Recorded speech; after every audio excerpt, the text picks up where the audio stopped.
Ağır mövzunu hardasa həm həzm eləmək lazımdır, həm qeyd eləmək lazımdır. Ona görə deyirəm sizə ki, yoldaşlarınızla, evdəki kişilərlə olun. Niyə? Allah xoşbaxt eləsin hamınızı. Nişanlılar, sözdülər, ailəlilər, övladdılar, nənələr və babalar. Allah hamınızı xoşbaxt eləsin.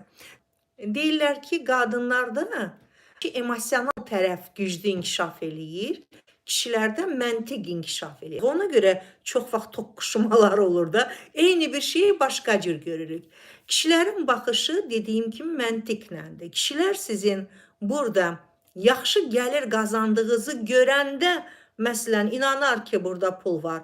Çünki kişi bu saat nə görür? İstir oğlunuz olsun, istir yoldaşınız olsun, istir atanız olsun. O sizin, belə deyək, kosmetika ilə oynamağınızı görür. Və yanlış bir tərəfdən siz bu işi göstərirsiniz.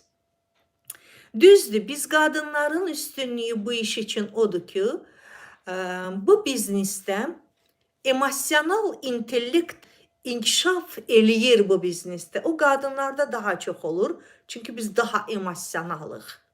Bir də bu iş səbr istəyir. Biz daha səbirliyik. Yəni kişilərin minusları budur. Onlarda emosiya çox az olur. Bir də kişilərdə səbir olmur. Amma səbir nəyə yoxdur? Sizin oynadığınız evciyə